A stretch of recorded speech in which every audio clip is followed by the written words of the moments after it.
Hello students and Jai Hind. Welcome to Magnet Brains. My name is Prateek Mishra. Last lecture में हम लोगों ने Harappan civilisation को पूरा डिटेल में पढ़कर खत्म किया था.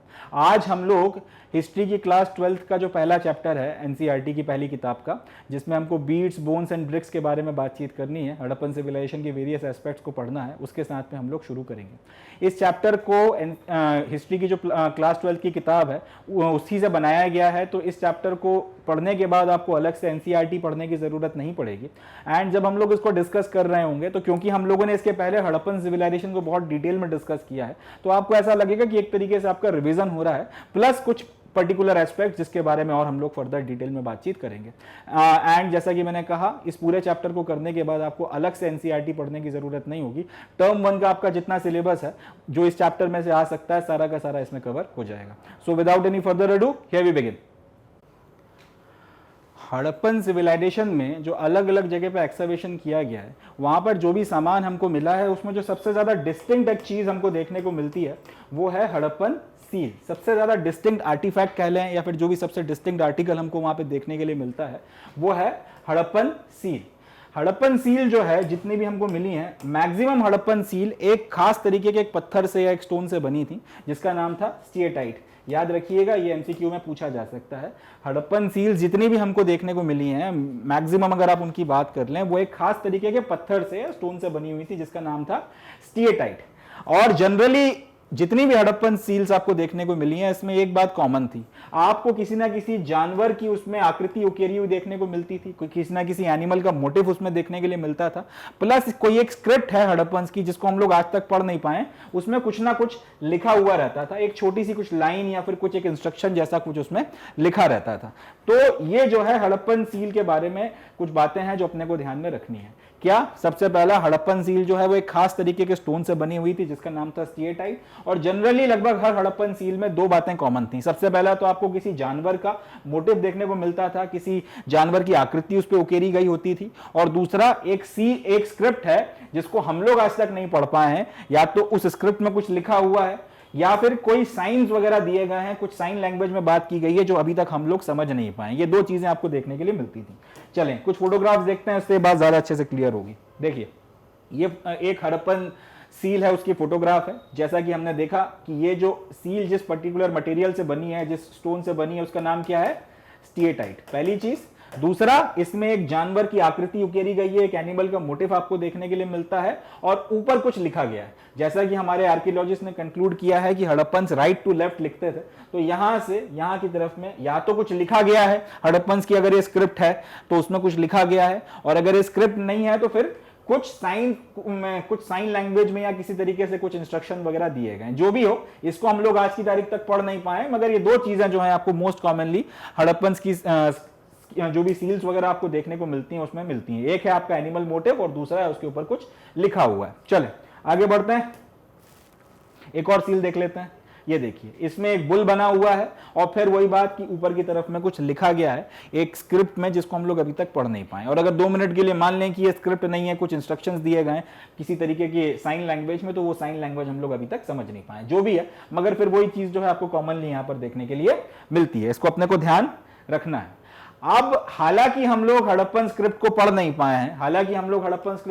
पाए, फिर भी हमको हड़प्पन्स के बारे में अच्छा खासा नॉलेज है. उस रीजन में जो भी हड़प्पन्स रहा करते थे, पूरी इंडस वैली सिविलाइजेशन में जो लोग रहा करते थे, उनके बारे में काफी अच्छी जानकारी आज की तारीख में हम लोगों को है.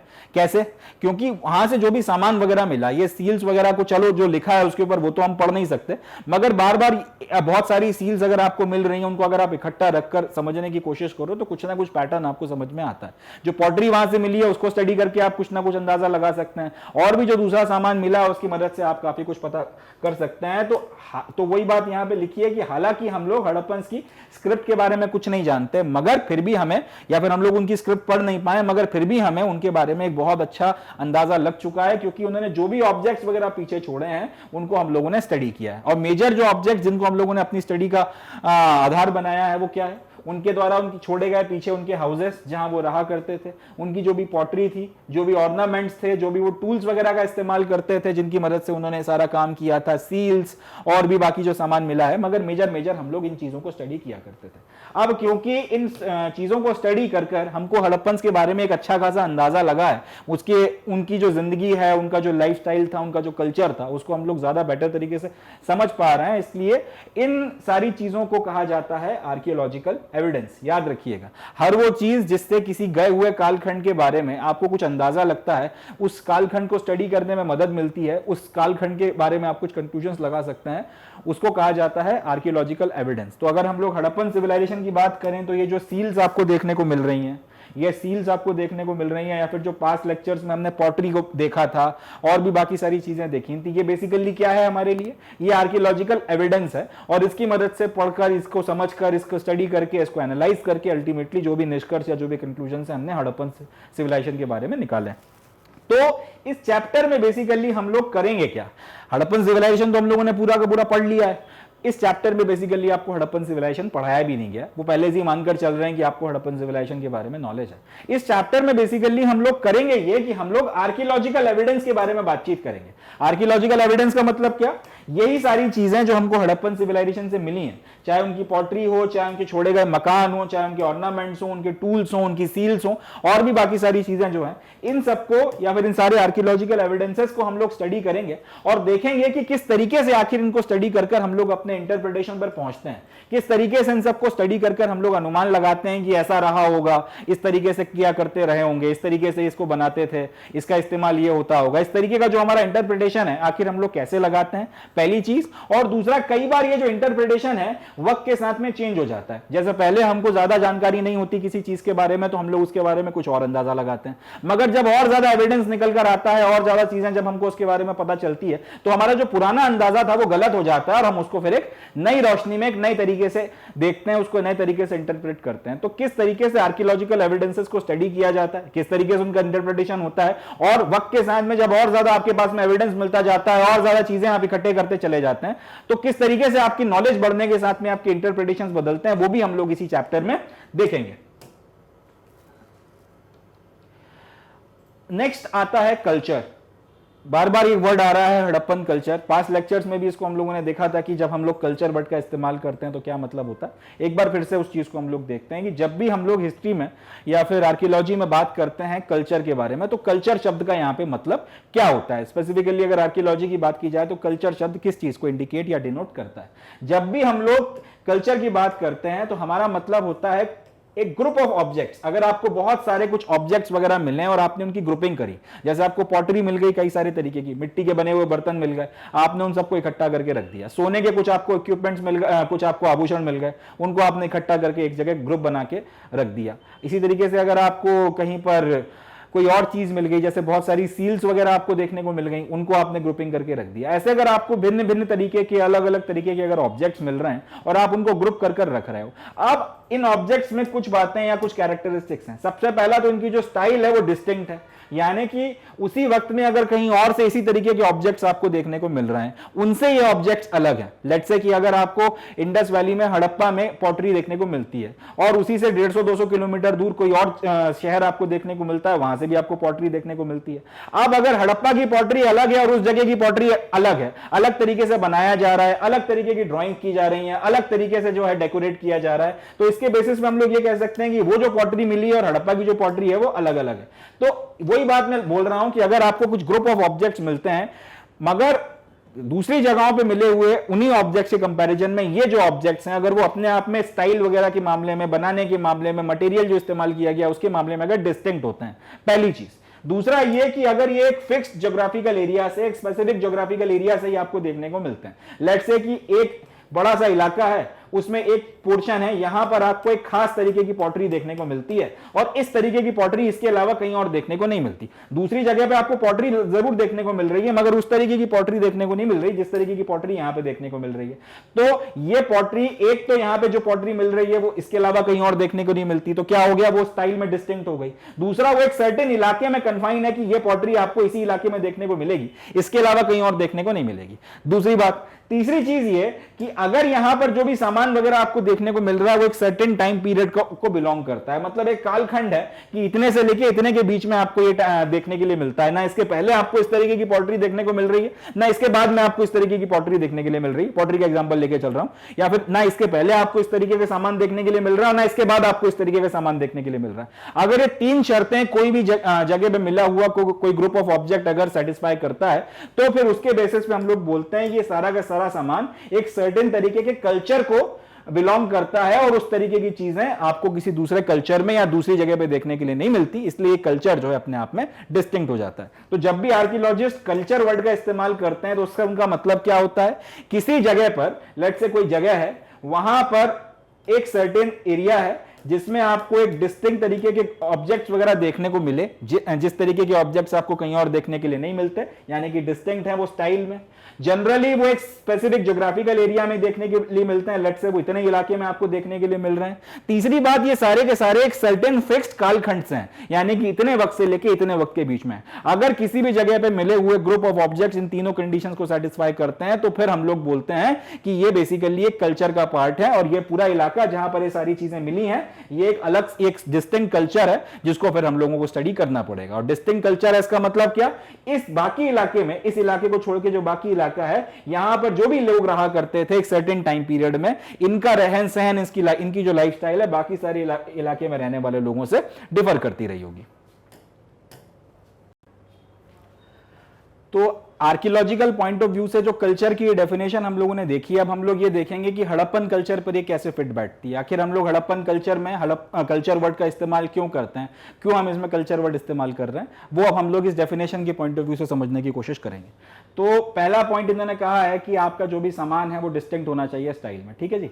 हड़प्पन सिविलाइजेशन की अगर बात की जाए, हड़प्पन कल्चर की अगर बात की जाए, यहाँ पे ऐसे बहुत से सामान मिले हैं जो अपने आप में डिस्टिंक्ट हैं। इस तरीके का सामान आपको कहीं और देखने के लिए नहीं मिलता। चाहे आप सील्स उठा लें, हड़प्पन सील्स अपने आप में अनपैरेलल्ड हैं, इस तरीके की सील्स आपको कहीं और देखने के लिए नहीं मिलती।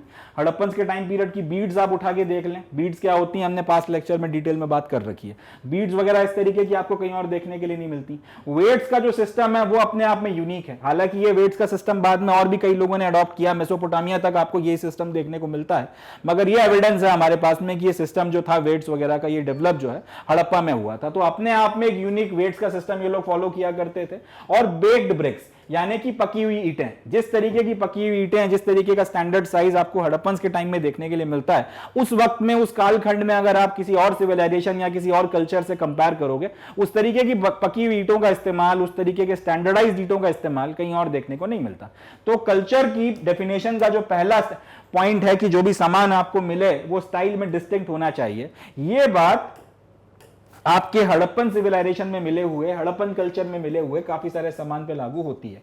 Seals, beads, weights, baked bricks और भी 50 तरीके की चीजें हैं, ये खास तौर पे मेंशन कर रहा हूं मैं, मगर इसके अलावा और भी हैं जो अपने आप में यूनिक हैं, जिनका कोई और पैरेलल आपको देखने के लिए नहीं मिलता। तो पहली बात या पहला पॉइंट जो है कल्चर की डेफिनेशन का आर्कियोलॉजिकल पॉइंट ऑफ व्यू से, वो हड़प्पन सिविलाइजेशन सेटिस्फाई करती है। दूसरा, इन लोगों ने ये बोला है कि ये सारा सामान एक स्पेसिफाइड या एक स्पेसिफिक ज्योग्राफिकल एरिया में मिला हो और साथ में मिला हो, ये बात भी जो है फिट बैठती है। अगर आप हड़प्पा या मोहनजोदाड़ो के जो शहर हैं उससे अगर आप देखना शुरू करेंगे तो आपको पता चलता है कि अगर आप फर्दर जो है वेस्ट में जाते हैं हड़प्पा या मोहनजोदाड़ो से, तो आपको अफगानिस्तान तक जो है इसी तरीके के शहर और इसी तरीके का सामान देखने के लिए मिलता है।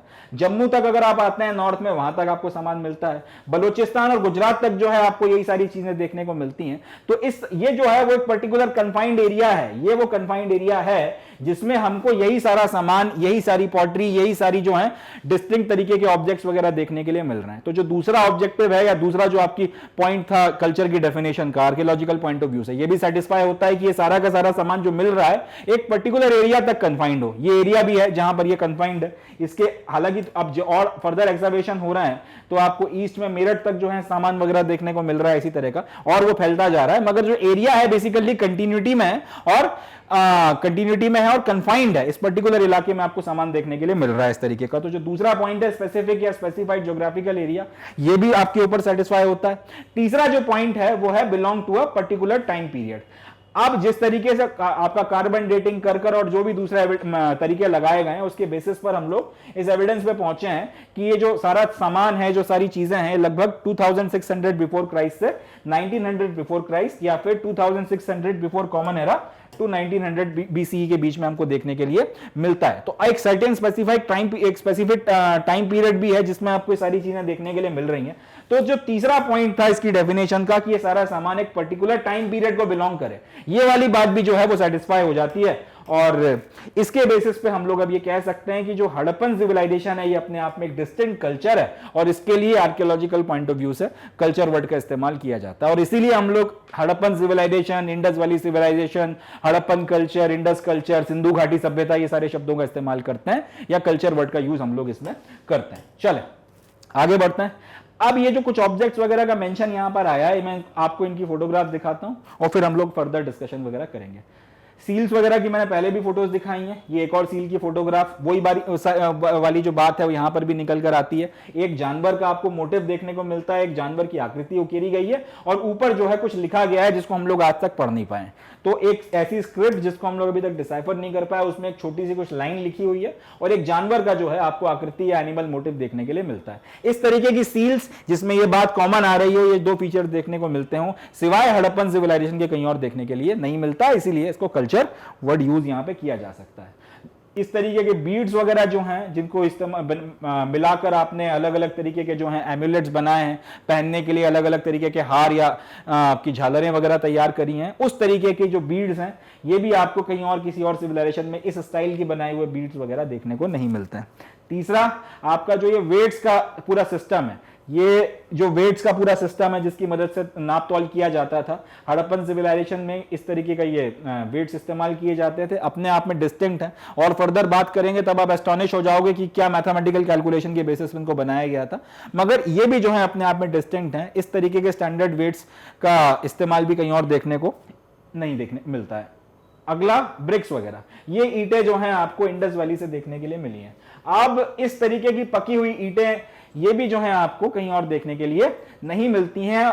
इतना स्टैंडर्ड साइज, इस तरीके की क्वालिटी, इस तरीके से उनका इतने बड़े मैसिव लेवल पर इस्तेमाल, ये सारी चीजें कहीं और किसी सिविलाइजेशन में, इंडस वैली सिविलाइजेशन के वक्त में अगर आप बात करोगे तो कहीं और देखने को नहीं मिलता, इसलिए अपने आप में डिस्टिंक्ट है।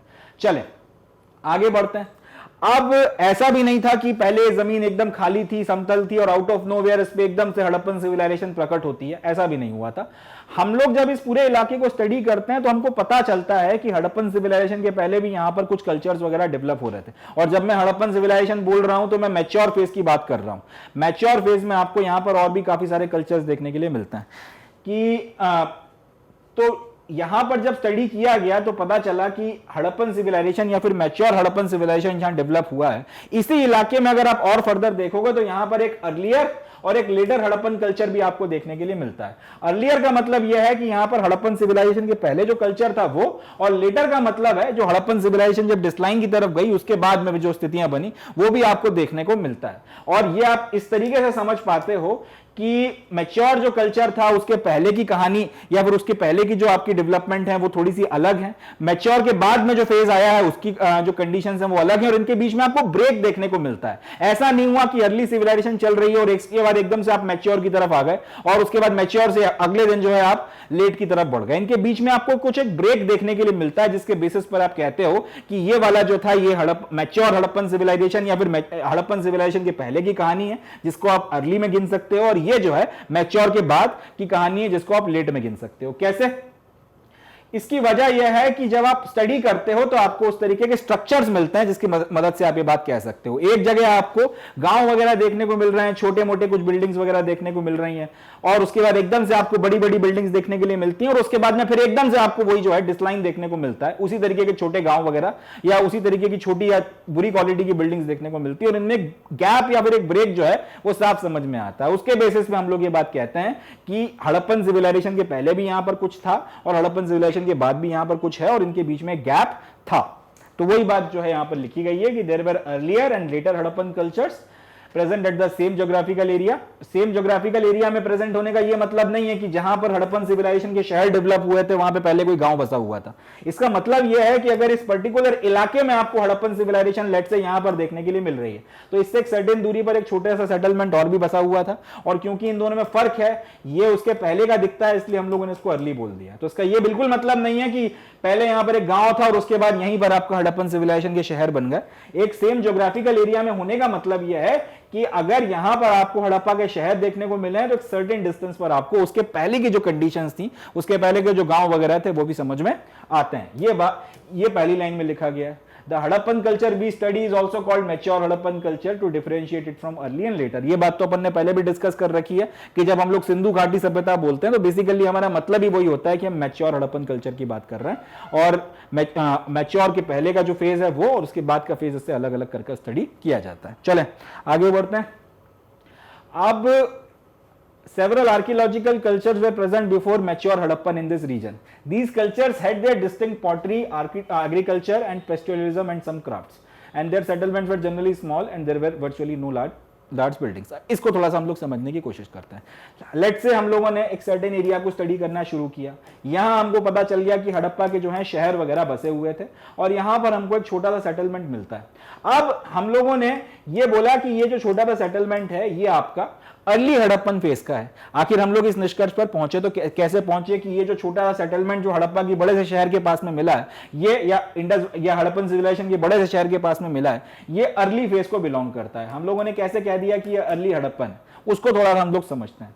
जनरली जो भी अर्ली हड़प्पन सिविलाइजेशन का आर्किटेक्चर हमको मिला है उसमें हमको कोई बहुत ज्यादा बड़ी बिल्डिंग्स देखने को नहीं मिली, छोटे छोटे आपके सेटलमेंट देखने को मिले हैं। प्लस वहां से जो आपको पॉटरी देखने को मिली है, जो वो पॉटरी टोटली अलग है हड़प्पन या फिर मैच्योर हड़प्पन फेज में जो पॉटरी मिली है उसके बेसिस पर अलग तरीके से बनाई गई है, अलग तरीके की स्टाइल है, अलग तरीके से जो है उसके ऊपर ड्राइंग्स वगैरह की गई हैं। तो जब आपको इतना ज्यादा डिफरेंशिएशन देखने को मिल रहा है उसके बेसिस पर आप ये निष्कर्ष पे पहुंचे हैं कि कुछ भी हो ये हड़प्पन का पार्ट तो नहीं था, क्योंकि हड़प्पन पॉटरी ऑल टुगेदर अलग है और यहाँ की जो पॉटरी मिल रही है वो ऑल टुगेदर अलग है। इस पर डिजाइन, पेंटिंग्स, वो सारी चीजें जो है ऑल टुगेदर अलग है। अब क्योंकि उसी कालखंड में ये नहीं हो सकता कि इतने पास में एक इतना बड़ा शहर है और उसका एक अलग ही रहन सहन है, अलग तरीके की पॉटरी है, अलग तरीके की स्टाइल्स हैं और आपकी जिंदगी एकदम ही अलग चल रही है और आप एक अलग ही तरीके की पॉटरी वगैरह बनाकर चल रहे हो। तो इसके बाद फिर उनकी रेडियो कार्बन डेटिंग वगैरह भी की गई तो वो थोड़ा सा ज्यादा पुराने पाए गए। तो उसके बेसिस पर फिर आप इस निष्कर्ष पर निकले हो, इस कंक्लूजन पर आए हो कि ये जो सारी की सारी पॉटरी है ये मैच्योर हड़प्पन या फिर हड़प्पन सिविलाइजेशन का जो फेज था उसके पहले की है और इसलिए इसको हम लोग अर्ली हड़प्पन में गिनते हैं या फिर प्री हड़प्पन में गिनते हैं। इसके अलावा एग्रीकल्चर की जो प्रैक्टिसेस वगैरह हैं उसके जो भी आपको सबूत वहां से मिले हैं वो उन एग्रीकल्चरल प्रैक्टिसेस से काफी ज्यादा अलग हैं जिनको हड़प्पन प्रैक्टिस किया करते थे।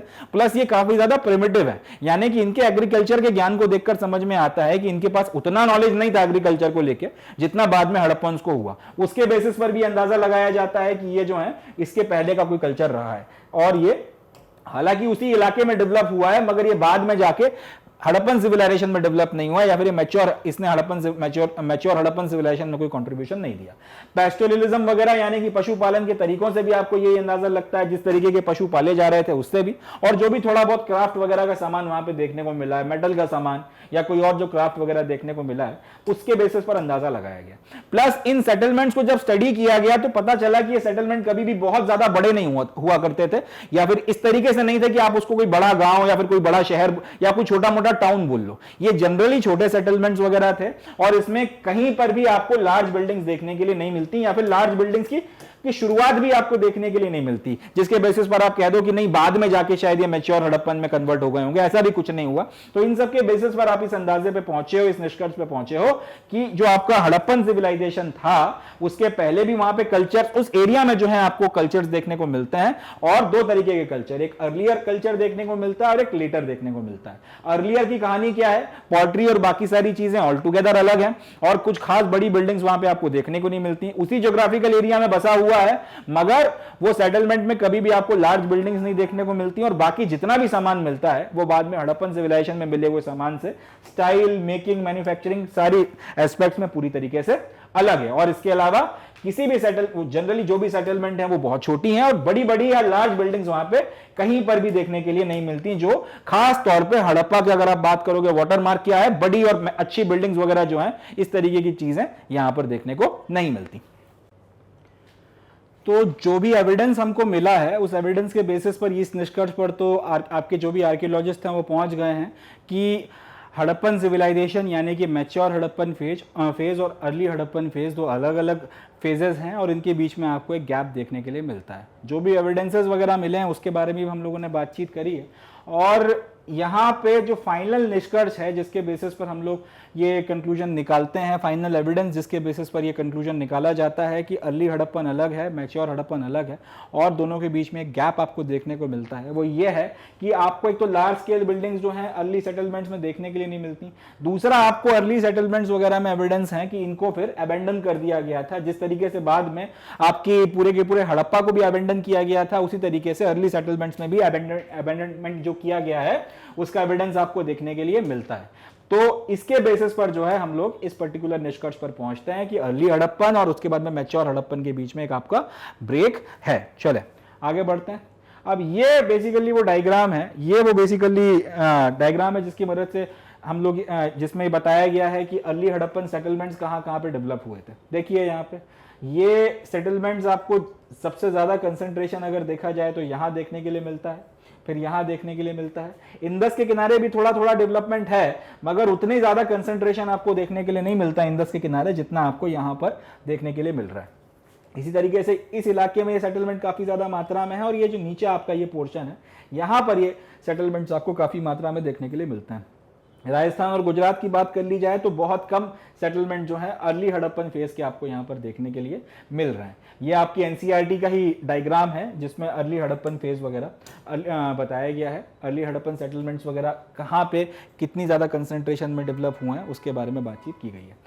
इन्हीं इलाकों में या इन्हीं में से कुछ इलाकों में फिर जाकर आपका जो मैच्योर हड़प्पन फेज था वो डेवलप होता है और क्योंकि इन इलाकों के जो सेटलमेंट्स थे एकदम से उनमें आपको अबेंडनमेंट देखने को मिलता है, उसके बाद एक ब्रेक आता है और फिर वहीं पे मैच्योर सिविलाइजेशन उन्हीं इलाकों में डेवलप होता है। इसका ये बिल्कुल मतलब नहीं है कि अगर एक सेटलमेंट यहां पर है तो ये अर्ली हड़प्पन सेटलमेंट खत्म हो गया और उसके बाद फिर यहीं पर जो है मैच्योर का फेज आ गया। इसका इस इलाके में डेवलप होने का मतलब यह है कि यहां पर अगर अर्ली हड़प्पन था तो यहीं कहीं फिर इसके आसपास में मैच्योर हड़प्पन सिविलाइजेशन जो है उसकी भी जो है आपको रिहाइशें या फिर सेटलमेंट्स देखने के लिए मिलते हैं। मगर अर्ली हड़प्पन जो है इस पूरे इलाके में इस तरीके से डेवलप हुआ और इन्हीं में से फिर कुछ इलाकों में बाद में स्पेसिफिकली यहाँ पे और यहाँ पर आपको मैच्योर हड़प्पन डेवलप होता हुआ उन्हीं इलाकों में इन्हीं सेटलमेंट्स के आसपास में वो नजर आता है। मगर इसमें जो अर्ली हड़प्पन फेज है इसमें और जो मैच्योर वाला है उसमें फर्क साफ देखने को मिलता है। इनकी पॉटरी अलग है, हड़प्पन की जो पॉटरी थी वो अलग है, इनका पेस्टोरलिज्म जो है इनका जो पशुपालन है उसका तरीका अलग है और उसका स्केल अलग है।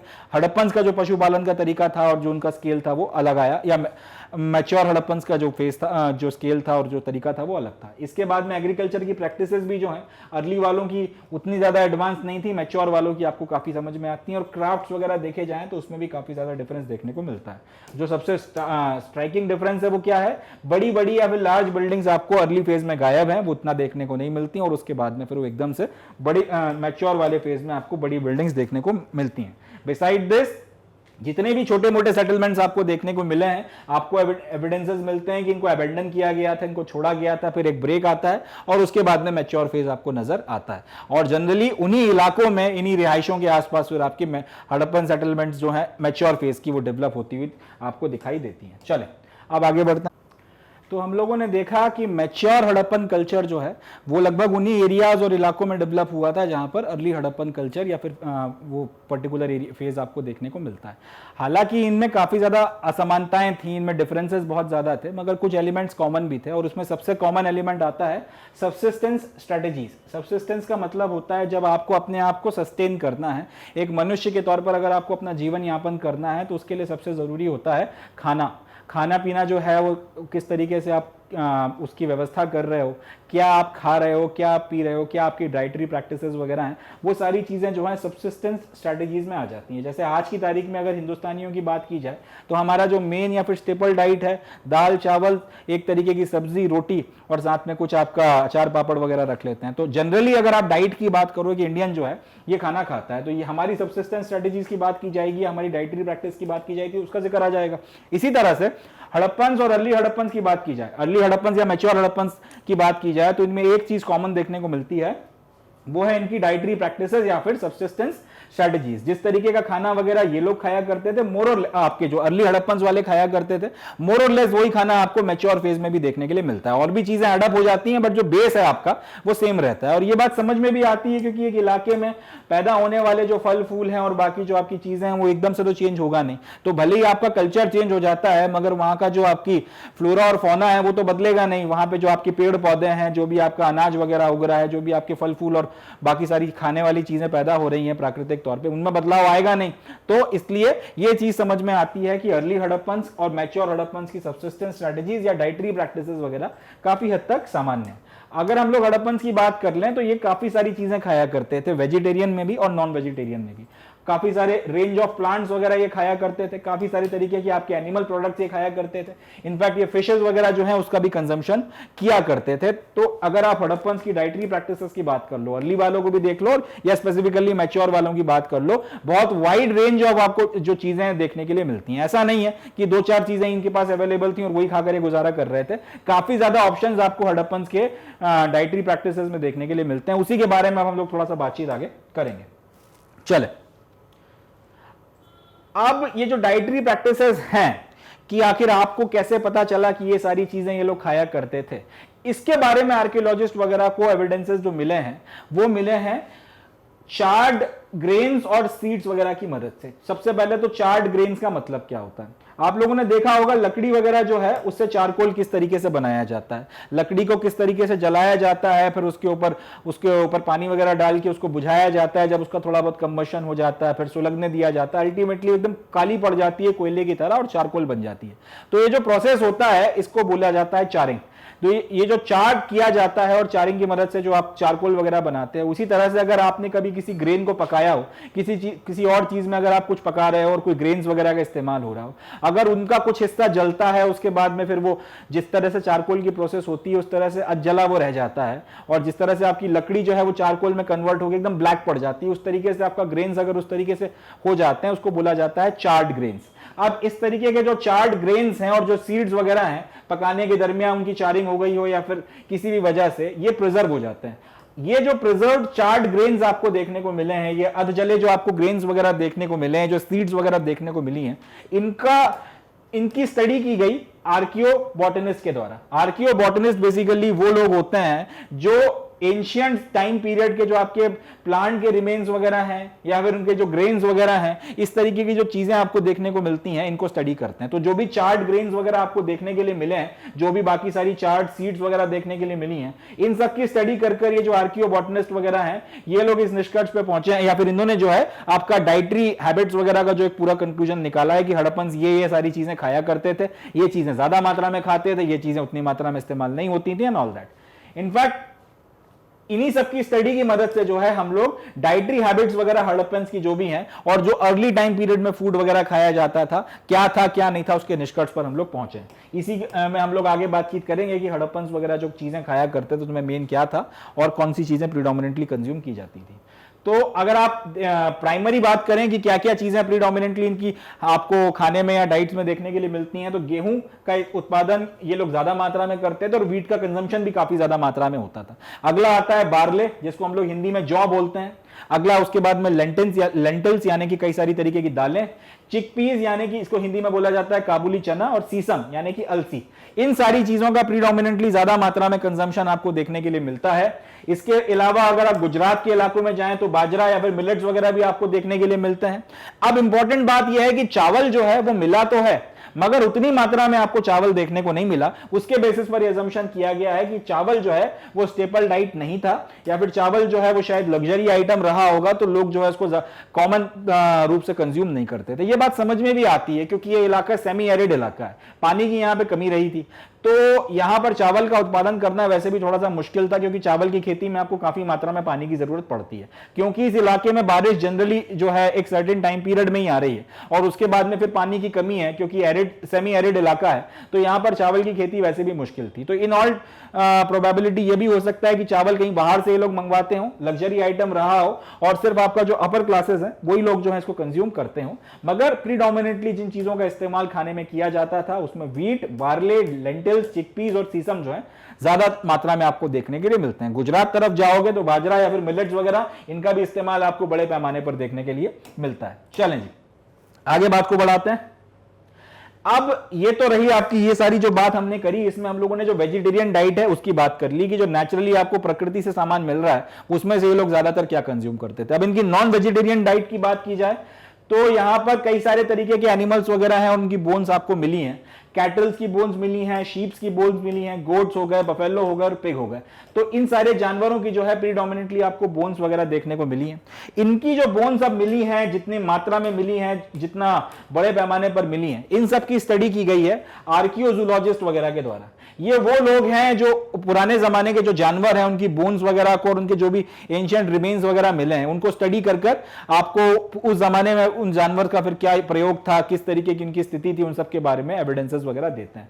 तो इन लोगों के द्वारा इन सबको स्टडी किया गया और उसके बेसिस पे इन्होंने बताया कि ये जो जानवर आपको प्रीडोमिनेटली इनकी हड्डियां जो मिल रही हैं, ये जितनी मात्रा में मिल रही हैं, जिस तरीके की कंडीशन में मिल रही हैं, उस सब के बेसिस पर ये इस निष्कर्ष पे पहुंचे हैं कि इन सबका डोमेस्टिकेशन किया जाता था, यानी कि इन सबको हड़प्पन के द्वारा पाला जाता था और बड़े पैमाने पर पाला जाता था। इसके अलावा आपको और अब पाला गया है तो फिर इनका इस्तेमाल 2-3 कामों के लिए किया जाता होगा, जैसे कैटल हो गई या फिर शीप्स वगैरह हो गई इनका, या फिर आपका गोट हो गई, बफेलो, पिग, इनका इस्तेमाल एक तो आप दूध के लिए करते होंगे, दूसरा आप इनका इस्तेमाल मीट के लिए करते होंगे, शीप वगैरह से आपको ऊन भी मिलता होगा तो उसके लिए आप इस्तेमाल कर रहे हैं। इस तरीके से इनके अलग अलग जो है आपको यूजेस जो है वो भी समझ में आते हैं। एंड इसके अलावा ये जानवरों की हड्डियां तो आपको मिली ही मिली हैं और इसके बेसिस पर इनकी स्टडी कर आपने ये भी एविडेंस जो भी है इसके बेसिस पर आपने कंक्लूजन निकाला है कि इन सब का डोमेस्टिकेशन किया जाता था, इनको पाला जाता था और बड़े पैमाने पर पाला जाता था। इसके अलावा और भी जानवरों की आपको हड्डियां मिली हैं, बियर्स वगैरह की हड्डियां मिली हैं, डीर्स की हड्डियां मिली हैं, घड़ियाल की हड्डियां तक मिली हैं। इनकी हड्डियां मगर जितनी मात्रा में मिली हैं उससे इतना क्लियर है कि इनका डोमेस्टिकेशन तो नहीं किया जाता था। इन ऑल सर्टेनिटी इनका शिकार कर इनको या तो खाने के लिए इस्तेमाल किया जाता था या फिर इनका शिकार जो है पास टाइम में आपके शौक के तौर पर किया जाता था, मगर इनका डोमेस्टिकेशन नहीं होता था। ये एक एविडेंस है। इसके अलावा फिशेस की बोन्स वगैरह भी मिली हैं जो एक इंडिकेशन देता है कि यहां पर फिशरीज वगैरह जो है उस फिशेस वगैरह जो है उनका भी काफी ज्यादा मात्रा में कंजम्पशन किया जाता था। पर ऑब्वियसली बात है उतनी ज्यादा मात्रा में नहीं जितनी मात्रा में नॉन वेजिटेरियन डाइट में इनका कंजम्पशन हो रहा है, या फिर वेजिटेरियन डाइट की अगर आप बात कर लें तो इन चीजों का कंजम्पशन हो रहा है, मगर फिशेस का कंजम्पशन भी आपको देखने के लिए मिलता है। इतनी मात्रा में फिशेस की जो बोन्स हैं वो आपको मिली हैं और स्टडी कर ये बात हम लोग प्रूव कर सकते हैं। चलें जी, आगे बात को बढ़ाते हैं।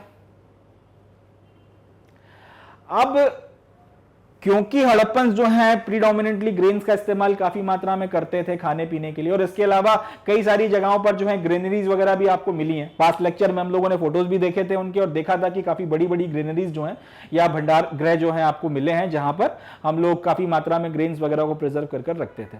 तो यहां पर जो ग्रेनरीज वगैरह आपको मिली है इनके बेसिस पर भी जो है ये क्लियर होता है कि यहां पर एग्रीकल्चर जो है काफी बड़ी मात्रा में उसकी प्रैक्टिस की जाती थी, काफी बड़ी मात्रा में जो है एग्रीकल्चर यहां पर होता था। अगला, जब ये बात तय हो गई, जो भी ग्रेनरीज वगैरह आपको देखने को मिली हैं, जिस तरीके से इनकी डाइटरी हैबिट्स निकल कर आ रही हैं, एक बात तो तय हो गई कि बड़ी मात्रा में अनाज का उत्पादन करते थे।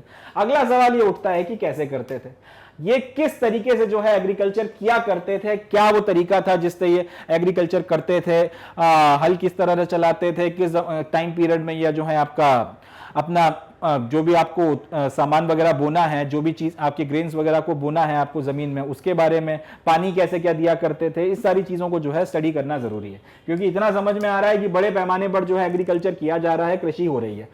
और क्योंकि इलाका सेमी एरिड है, पानी वगैरह की उतनी ज्यादा व्यवस्था है नहीं, तो फिर आप किस तरीके से जो है इतने बड़े लेवल पर एग्रीकल्चर कर पा रहे हो कि इतनी मात्रा में आप ग्रेन का उत्पादन करते हो कि ना सिर्फ आप अपना पेट भर रहे हो मगर बड़ी बड़ी जो आपकी ग्रीनरीज या भंडार गृह हैं वो भी आपने भर दिए हैं। तो ये सवाल पूछना ऑब्वियस हो जाता है कि कैसे, आखिर आप किस तरीके से जो है ये पूरा का पूरा जो है एग्रीकल्चर कर रहे हो, इसको समझना जरूरी हो जाता है और उसको समझने के लिए इनकी एग्रीकल्चरल प्रैक्टिसेस को पढ़ना इंपॉर्टेंट हो जाता है। चलें अब उसके बारे में हम लोग बातचीत करेंगे।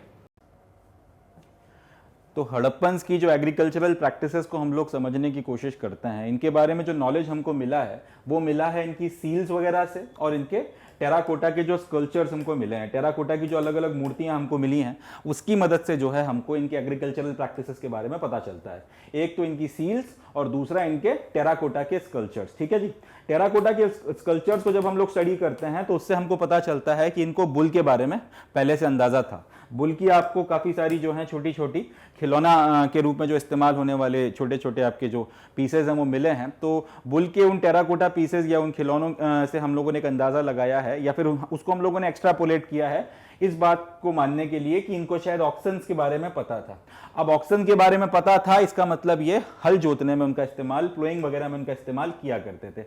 यहाँ अब एग्जैक्ट हमारे पास ये प्रमाण नहीं है कि ये ऑक्सन को जो है हल में लगाकर उसका इस्तेमाल प्लोइंग वगैरह करने में या हल जोतने में करते थे। कहानी क्या है, हम लोगों को टेराकोटा के जो फिगर्स वगैरह मिले हैं, टेराकोटा के फिगर में एक तो सील्स वगैरह से हमको समझ में आ रही है ये बात कि हड़प्पन्स को जो है बुल के बारे में पता था। दूसरा जो इनके पास में सील्स के अलावा टेराकोटे के जो खिलौने वगैरह मिले हैं जिसमें बुल की हमको काफी सारी जो है प्रतिकृतियां मिली हैं, उसके बेसिस पर एक बात कंफर्म होती है कि हड़प्पन्स जो है बुल के बारे में जानते थे।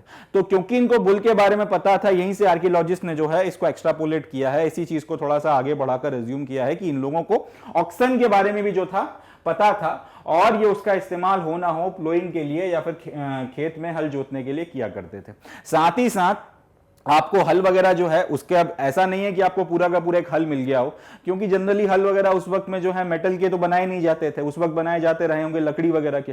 तो इतने सालों में जो है हल वगैरह ऐसा डिस्ट्रॉय हो गए, मगर आपको टेराकोटा के बने हुए हल के जो है प्लो के जो है छोटे छोटे मॉडल्स वगैरह मिले। तो इससे इनको इस बात का तो क्लियर आपके पास में एविडेंस है कि ये जानते थे कि हल होता क्या है, हल बनाया कैसे जाता है। अगर नहीं पता होता तो फिर आपको टेराकोटा का छोटा मॉडल भी नहीं मिलता। और वही वाला लॉजिक आप लगा लीजिए कि अपन बच्चों के लिए छोटी छोटी खिलौना गाड़ी इसलिए बना लेते हैं क्योंकि अपन जानते हैं एक्चुअल में कार कैसी होती है, तो उसी को जो है आप छोटा कर एक छोटा सा मॉडल बना देते हो बच्चों के खेलने के लिए। वही बात यहां पर है कि क्योंकि ये लोग हलों के बारे में जानते थे कि बड़े हल कैसे होते हैं, कैसे इस्तेमाल होते हैं, उसी का एक छोटा सा मॉडल अपने बच्चों के खेलने के लिए या शो पीस के लिए जो भी है इन लोगों ने बनाया था। तो हल के जो है आपको मॉडल्स एग्जैक्ट पूरा का पूरा एक हल नहीं मिला है आपको, मगर हल के जो मॉडल हैं, छोटे छोटे प्लो के जो छोटे छोटे खिलौने हैं, वो मॉडल्स आपको जरूर टेराकोटा के देखने के लिए मिले हैं। प्रीडोमिनेंटली दो जगहों से ये चीज आपको मिली है। एक चोलिस्तान करके इलाका है, ये थार डेजर्ट का वो हिस्सा है जो पाकिस्तान में चला गया। पाकिस्तान के हिस्से में हमारे थार रेगिस्तान का जो हिस्सा चला गया है उसको हम लोग थार ना बोलकर चोलिस्तान बोलते हैं।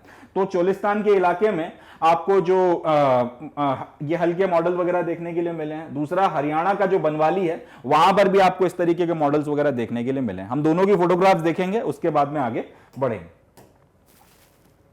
ये जो है वो बुल का छोटा सा टेराकोटा का फिगर है। तो ये जो बुल का छोटा सा टेराकोटा का खिलौना आपको मिला है, इसके बेसिस पर आर्कियोलॉजिस्ट ने ये तो मतलब निष्कर्ष निकाला है कि हो ना हो, ऐसा हो ही नहीं सकता कि हड़प्पन्स को ऑक्सन्स के बारे में पता ना हो, और ऑक्सन्स के बारे में पता होगा तो जरूर उन लोगों ने फिर उनका इस्तेमाल जो है आपके हल के साथ में या प्लो के साथ में लगाकर हल खेत वगैरह जोतने के लिए किया जरूर होगा। तो एक तो ये फोटोग्राफ जो है ये इसमें जो टेराकोटा का आपका खिलौना है, इसके बेसिस पर हम लोग इस निष्कर्ष तक पहुंचे कि हड़प्पन्स जानते थे कि बुल्स वगैरह क्या होते हैं। दूसरा, इनकी जो सील्स पर आपको इस तरीके के बुल्स के मैजेस्टिक फोटोग्राफ्स मिल रहे हैं, इससे भी इनको अंदाजा लग रहा है कि ये जानते तो थे। और बुल का ऐसा नहीं है कि सिर्फ जानते थे कि इस तरीके का जानवर होता है, इसका इस्तेमाल भी अच्छा खासा होता था, नहीं तो फिर इसका बार बार इतना जिक्र नहीं आएगा। जनरली अगर किसी चीज पर आप अपना इतने निशान छोड़ रहे हो, बुल के अगर आपको खिलौने भी मिल रहे हैं, सील्स पर भी बनाया जा रहा है, इसका मतलब इस जानवर का अच्छा खासा इस्तेमाल रहा होगा, नहीं तो इतना ज्यादा जिक्र ऐसे किसी जानवर का आप क्यों करोगे। इसलिए इसके बेसिस पर यह तो क्लियर है कि बुल के बारे में पता था, यहां से एक्स्ट्रापोलेट कर लिया कि ऑक्सन के बारे में भी जानते थे और इसका हल में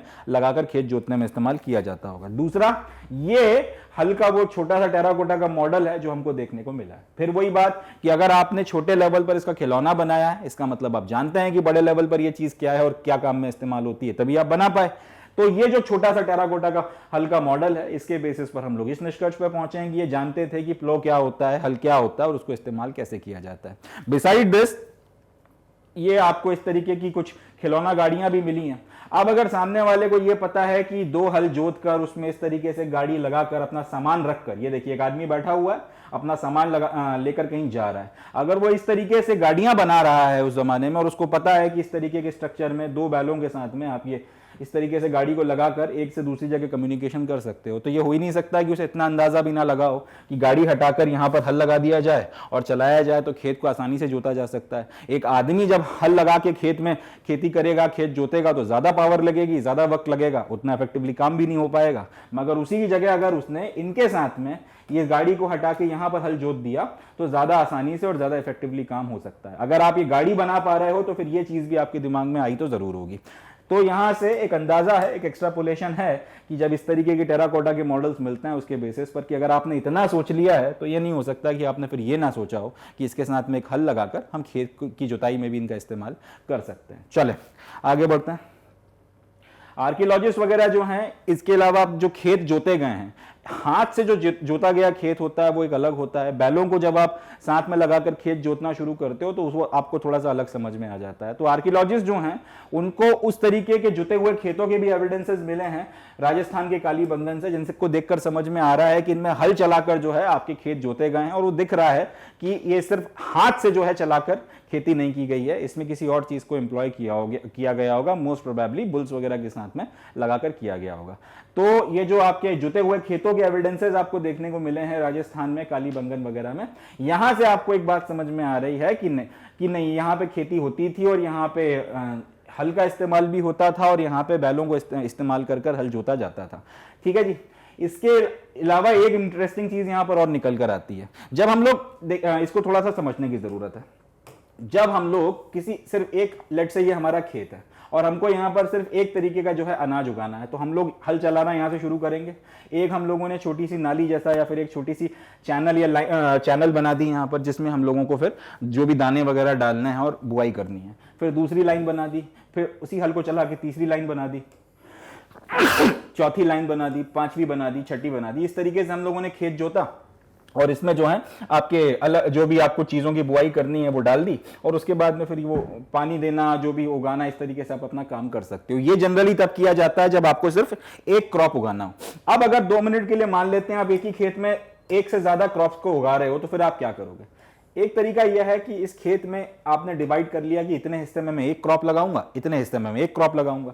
तो इतने हिस्से में जो है आपने जुताई कुछ इस तरीके से कर ली और इस हिस्से में जो है आपने जुताई कुछ इस तरीके से कर ली, ताकि आपको क्रॉप्स में डिफरेंशिएट करने में आसानी रहे। अब यहां पर आपने एक तरीके का क्रॉप लगा दिया, यहां पे आपने एक तरीके का क्रॉप लगा दिया। ये जो आप जुताई कर रहे हो और उसमें जो छोटी छोटी चैनल्स बना रहे हो, इनको कहा जाता है फरोज। ये जो चैनल्स आपने बनाई हैं इनको क्या कहा जाता है? फरोज।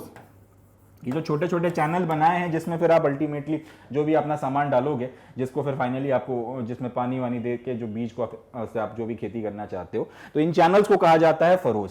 अब ये जो फरो एक बनाई गई है और ये जो दूसरी फरो है, ध्यान से देखिए, इन दोनों चैनल्स या इन दोनों फरोज के बीच में 90 डिग्री का एंगल आपको देखने के लिए मिल रहा है, राइट एंगल पे मिल रहा है। जनरली इस तरीके से फरोज 90 डिग्री के एंगल पर तब रखे जाते हैं जब दो अलग अलग क्रॉप्स आपको उगाने हो। एक फरो में एक तरीके के क्रॉप्स उगाए जा रहे हैं और एक फरो में अलग तरीके के क्रॉप्स उगाए जा रहे हैं। इंटरेस्टिंग बात यह है कि हमको कालीबंगन में जो जुते हुए खेत के एविडेंसेस मिले हैं, वहां पर हमको दो तरीके की फरोज देखने के लिए मिली हैं जिनके बीच में 90 डिग्री का एंगल भी आपको नजर आता है। यानी कि एक फरो इस तरीके से बनाई गई है और एक फरो जो है इस तरीके से हल से खेत जोत के बनाई गई है। दोनों में 90 डिग्री का एंगल है, तो ये एक इंडिकेशन है कि एक ही खेत में दो अलग अलग तरीके के क्रॉप्स उगाया करते थे। इनको इतना भी जो है अंदाजा लग गया था। तो ये एक बड़ी इंटरेस्टिंग बात जो है यहां से निकल कर आती है। अब पहले हम लोग उस जुते हुए खेत की फोटोग्राफ्स देखेंगे और फिर हम लोग आगे अपनी बातचीत को बढ़ाएंगे।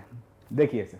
अब ये थोड़ा सा इतना क्लियर फोटोग्राफ नहीं है, मगर यही जो है एक दो आपके पास में फोटोग्राफ्स अवेलेबल हैं जिसमें उस जुते हुए खेत के कुछ एविडेंसेस आपको देखने को मिलते हैं। ध्यान से देखिए, यहाँ पे ये जो लाइनें आपको देखने को मिल रही हैं, इस तरीके से जो ये लाइनें ऑलमोस्ट एक दूसरे के पैरेलल चलाई गई हैं। आप हाथ से कितना भी प्रिसिशन से काम कर लो, इतना पैरेलल आप लाइनें नहीं बना पाओगे। इसका एक तो ये इंडिकेशन है कि यहाँ पर जो है कोई और तरीका लगाया गया था जिसकी मदद से ये हल जो है यहाँ पे चलाया गया है। मोस्ट प्रोबेबली आपने बैलों को जोता था और उनकी मदद से जो है बैलों को आपने हल्के साथ में लगाया था और उनकी मदद से आपने खेत जोता था, पहली चीज। दूसरी बात यह कि अब इसमें उतना अच्छे से दिख नहीं रहा है, मगर यहाँ पे कई सारी फरोज वगैरह जो हैं 90 डिग्री के एंगल्स पर भी हैं, बनाई गई हैं। तो इससे भी एक इंडिकेशन मिलता है कि जो आपका खेत है इसमें एक ही वक्त में दो तरीके के क्रॉप्स वगैरह आपके किए जा रहे थे। अब ये बड़ी इंटरेस्टिंग चीज है कि आप एक ही वक्त में मल्टी क्रॉपिंग कर रहे हो 4,500 साल पहले। Now this is an interesting fact जो हड़प्पन के बारे में निकल कर आता है, और फिर एक इंडिकेशन देता है कि ये लोग ऐसे ही नहीं थे, ऐसे वैसे नहीं थे, इन्होंने काफी ज्यादा जो है तरक्की उस अपने समय के हिसाब से कर रखी थी। चले आगे बढ़ते हैं। एक इंटरेस्टिंग पॉइंट और निकल कर आता है, जितनी भी आपकी हड़प्पन सिविलाइजेशन है उसका जो मैक्सिमम इलाका है, सारे की बात नहीं कर रहा हूं, मगर जो मैक्सिमम पोर्शन वगैरह है, मैक्सिमम जो उसकी सेटलमेंट्स हैं, वो आपको कहां देखने को मिलती हैं? वो आपको देखने को मिलती हैं सेमी एरिड इलाकों में। सेमी एरिड इलाकों का मतलब यह है जहां मानसून में कुछ वक्त बारिश होती है और उसके बाद में उसी बारिश की मदद से में जो पानी आया आपके पास 2-4 महीने में जो भी पानी गिरा है वो, और जो भी नदियां वगैरह चल रही हैं उसी की मदद से आपको काम चलाना पड़ेगा। अलग से फिर आपको मानसून की बारिश या फिर स्नोफॉल देखने के लिए नहीं मिलता। तो जनरली सेमी एरिड इलाके वो इलाके होते हैं जहां पे पानी की थोड़ी सी कमी रहती है। अब ऐसे इलाके में हमको एविडेंस ये मिल रहा है कि भाई लोग जो थे हमारे वो एक नहीं दो जो आपके क्रॉप्स हैं वो एक ही खेत में उगा रहे हैं और सारी चीजें कर रहे हैं। इसका मतलब यह है कि इनके पास में पानी ठीक ठाक मात्रा में था। सवाल यह उठता है कि सेमी एरिड इलाका है, सेमी एरिड इलाके का मतलब यह है कि पानी की कमी होनी चाहिए। आप इतनी जबरदस्त खेती कर रहे हो कि ना सिर्फ आप अपना पेट पाल रहे हो, आप बड़ी बड़ी ग्रीनरीज को भर रहे हो। इसका मतलब यह हुआ कि एग्रीकल्चर जबरदस्त हो रहा है। एग्रीकल्चर करने के लिए चाहिए पानी। घूम फिर के सवाल फिर वही आ गया कि जब सेमी एरिड इलाका है तो इतना पानी ला कहां से रहे थे? यहां से एक इंडिकेशन आता है कि इन लोगों के पास सिंचाई की व्यवस्था थी। आज की बात करें तो हम लोगों ने अपने खेतों में तो ट्यूबवेल खोद रखे हैं, ट्यूबवेल से आपने पानी निकाला और उससे फिर आपने सिंचाई वगैरह कर दी। ऑब्वियसली बात है 5,000 साल 4,500 साल पहले ट्यूबवेल्स तो नहीं हुआ करते थे, तो फिर ये लोग अपने खेतों में सिंचाई के लिए, इरिगेशन के लिए क्या किया करते थे? तो जवाब यह है कि क्योंकि सेमी एरिड इलाका है, पहली चीज सेमी एरिड इलाका है, एग्रीकल्चर के लिए पानी चाहिए और दिख रहा है कि एग्रीकल्चर अच्छा हो रहा था। इसका मतलब यह है कि पानी की व्यवस्था थी। पानी एज सच आपको बारिश की मदद से मिलेगा नहीं 2-4 महीनों के आपके मानसून के अलावा। तो इसका एक मतलब यह है कि इन्होंने सिंचाई की या इरिगेशन की व्यवस्था कर रखी थी। अगला क्वेश्चन जो उठता है, सिंचाई या इरिगेशन की व्यवस्था कैसे कर रखी थी, वही अभी जो है हम लोग थोड़ा सा उसके बारे में देखेंगे। तो इतना तो क्लियर है कि इरिगेशन जो है उसकी जरूरत थी कल्टीवेशन के लिए। सवाल ये उठता है कि इरिगेशन कर कैसे रहे थे? एक तरीका तो यह है कि नदी जो है उसके पास में से आप एक नहर काटो, आप एक कैनल बनाओ और उस कैनल से, उस नहर को काट के आप उस कैनल से जो है पानी लेकर आओ। इसके एविडेंसेस आपको अफगानिस्तान में जो हड़प्पन सेटलमेंट्स मिलती हैं वहां पर देखने के लिए मिलता है। अफगानिस्तान में जो आपकी हड़प्पन सेटलमेंट है शोरतुगई करके, यहां पर आपको देखने को मिलता है कि नदी से जो है इन्होंने बकायदा एक नहर काटी है, नहर यानी कि कैनल बनाई है और उसके तहत वो अपने खेतों तक पानी लेकर आए। तो यहां पर तो नहर के एविडेंसेस आपको मिलते हैं, मगर अगर आप पंजाब और सिंध की बात करोगे तो वहां पर कोई नहर वगैरह आपको देखने को नहीं मिलती। इसकी एक वजह यह हो सकती है कि पंजाब और सिंध के इलाकों में नदियां वगैरह ठीक ठाक थी और वो शायद इन सेटलमेंट्स के पास में से बह रही थी, तो इनको जरूरत नहीं पड़ती होगी, वहां से जो है पानी ले आते होंगे।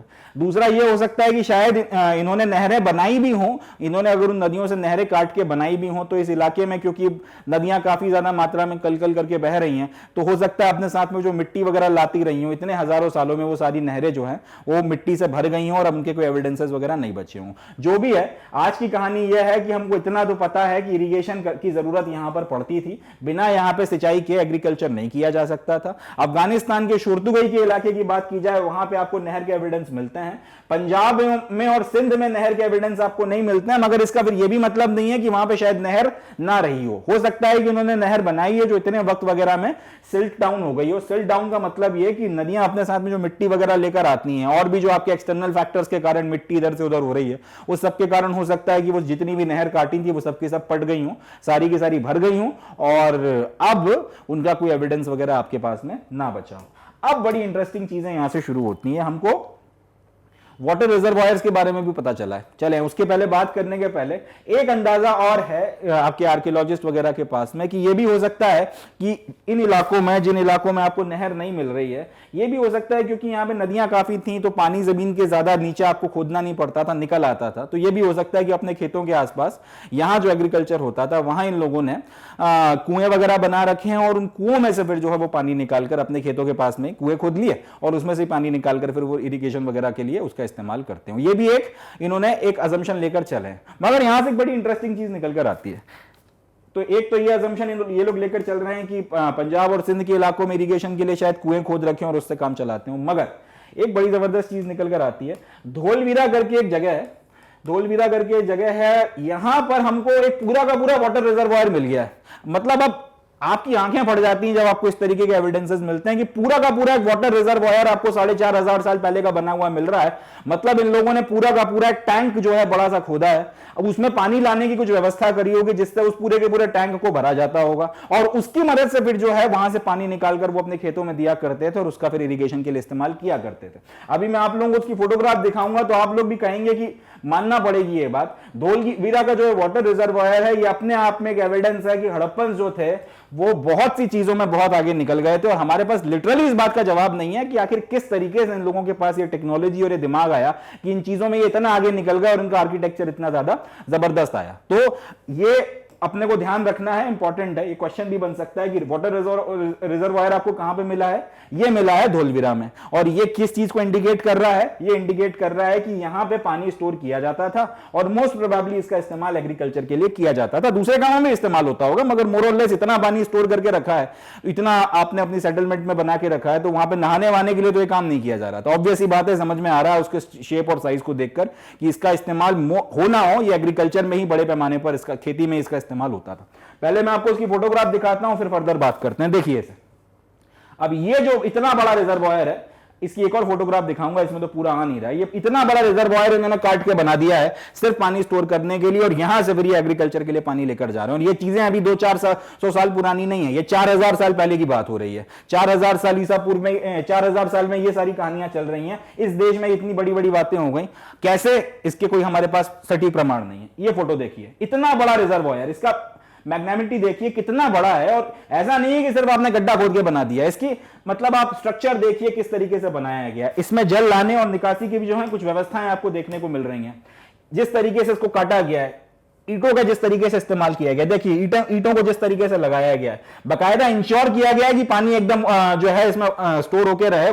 ये जगह जो है पूरी की पूरी वाटर प्रूफ की गई है ताकि पानी यहां से इस तरफ ना रिस जाए, यहां से कोई गंदगी ना आ जाए। इतना बड़ा जो है आपने रिजर्वायर खोद डाला और इसके बारे में हम लोगों को पता ही नहीं है, या फिर जब पता चल रहा है तो हमारे पास सवाल का जवाब नहीं है कि आखिर इतना शानदार स्ट्रक्चर ये लोग बना कैसे ले गए। मगर पॉइंट वही है कि हड़प्पन्स ने इस चीज को बनाया था और इसका इस्तेमाल एग्रीकल्चर के लिए किया जाता रहा था। कैसे बना डाला, किस तरीके से बनाया गया, वो हाथ इतना ज्यादा परफेक्ट कैसे हो गए कि इन्होंने इतना शानदार स्ट्रक्चर खोद दिया, हमारे पास इसका कोई जवाब नहीं है। 4,500 साल बाद जब हम देख रहे हैं तो इसके जो भी आपको रिमेन्स देखने के लिए मिलते हैं, 3,000 साल 4,000 साल बाद जो भी इसके रिमेन्स देखने को मिलते हैं, अब इससे आप अंदाजा लगाओ कि जब ये काम में इस्तेमाल होता रहा होगा, जब ये एक्चुअल में काम कर रहा था, तब ये क्या चीज रही होगी। इसको देखकर आपको समझ में आता है। इसके आसपास का जो इलाका है ये तो खैर मिट्टी से पूरा दब गया था, इसको जब मिट्टी को खोदा गया होगा तो वो काट के निकाला गया। ये यहां से स्ट्रक्चर आपका शुरू होता है और इतनी डेप्थ तक, इनफैक्ट शायद उससे भी ज्यादा गहरा हो जितना हमको मिला है, इतनी डेप्थ तक जो है आपको स्ट्रक्चर देखने को मिल रहा है। अब देखिए यहाँ पे कितना इसको वाटर टाइट किया गया है, बर्न ब्रिक्स का ऐसा इस्तेमाल किया गया है कि आप समझ नहीं पा रहे हो आखिर कैसे आखिर ये इतनी जबरदस्त जो है आर्किटेक्चर आपको इस जमाने में देखने के लिए मिलती है।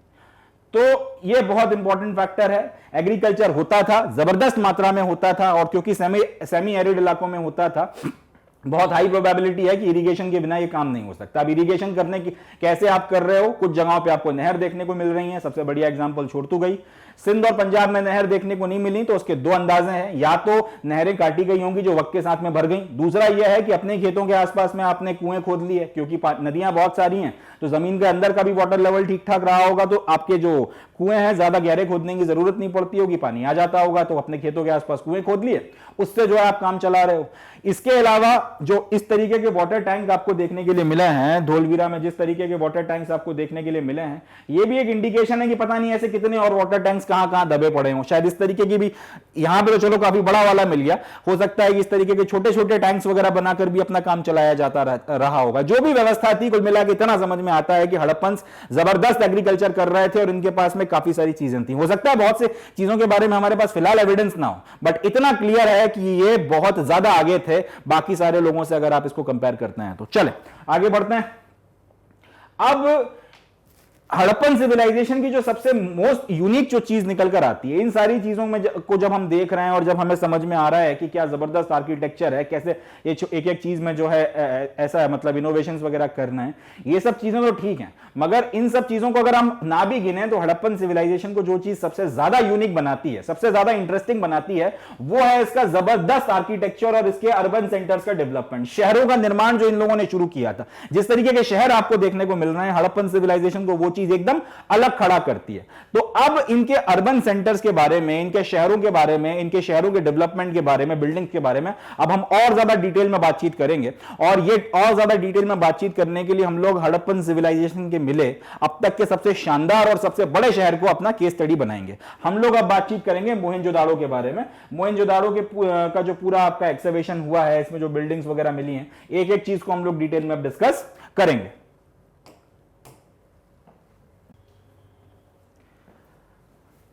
तो यहां तक हम लोगों ने जो आपकी एनसीईआरटी की क्लास 12th की पहली किताब है, उसका जो पहला चैप्टर है, जिसमें हम लोग बीड्स, बोन्स एंड ब्रिक्स की थीम्स के बारे में बातचीत कर रहे हैं, उसमें मोहनजोदाड़ो जो शहर है उसकी केस स्टडी के पहले तक का जितना भी कंटेंट है हम लोगों ने पढ़कर खत्म किया है। नेक्स्ट लेक्चर से हम लोग मोहनजोदाड़ो की जो केस स्टडी है वहाँ जिसमें उस शहर के बारे में डिटेल में बातचीत की गई है, वहाँ से हम लोग अपनी बातचीत शुरू करेंगे। So by that moment of time I would be calling it the day and concluding the lecture. ध्यान रखें अपना, पॉजिटिव रहें, पढ़ते रहें। थैंक यू एंड जय हिंद।